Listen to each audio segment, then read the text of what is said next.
Saya barangkali hanya ingin menambahkan saja apa yang disampaikan oleh kedua beliau ini. Pertama, menurut tata tertib MPR, MPR dilarang untuk melakukan aktivitas konstitusional kelembagaan, termasuk untuk merubah Undang-Undang Dasar NRI 1945 sebelum 6 bulan masa jabatan atau masa bakti ini berakhir.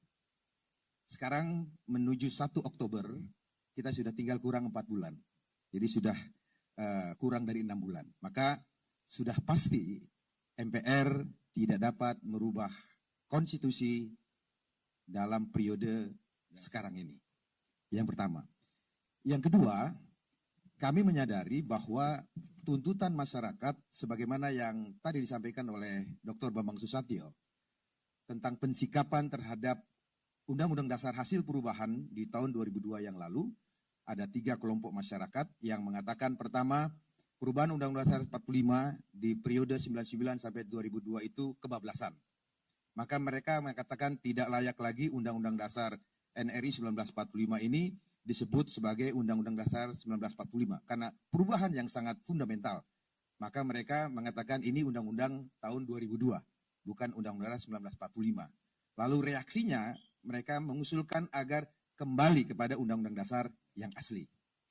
Lalu kelompok masyarakat berikutnya yang mengatakan bahwa Undang-Undang Dasar 1945 ini sudah cukup baik, tapi mengingat dinamika masyarakat, diperlukan beberapa perubahan-perubahan. Dalam hal ini mereka menyebut amandemen kelima.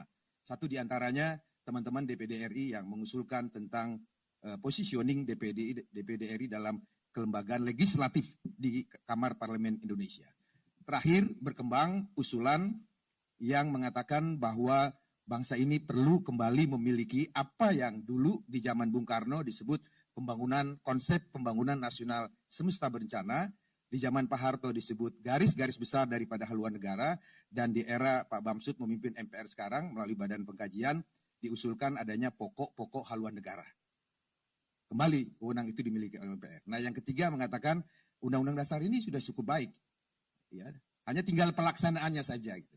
Nah, MPR fungsinya karena Undang-Undang Dasar kami sadari dia merupakan visi berbangsa dan bernegara kita, sehingga merubahnya tentu berbeda dengan Kamar DPR untuk merevisi undang-undang, karena undang-undang dasar yang menyangkut visi berbangsa dan bernegara, maka untuk merekomendasikan pada MPR periode berikutnya dapat merubah Undang-Undang Dasar 45, MPR menyerap aspirasi dari berbagai tokoh-tokoh bangsa, para presiden, wakil presiden, ketua umum partai politik, yang aspirasi, pandangan, pendapat mereka nanti akan kami rangkum menjadi satu dokumen kearifan yang akan kita serahkan pada MPR periode berikutnya. Karena kami tidak punya wewenang untuk melakukan perubahan Undang-Undang Dasar di periode sekarang.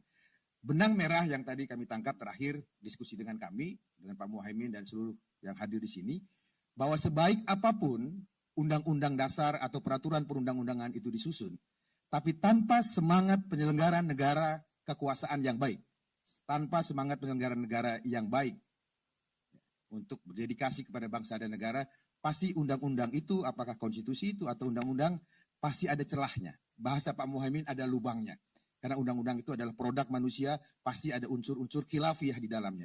Nah, kalau penyelenggaraan negara itu tidak baik, cenderung abuse of power, lubang-lubang itulah yang akan dimanfaatkan untuk kepentingan-kepentingan di luar kepentingan bangsa dan negara.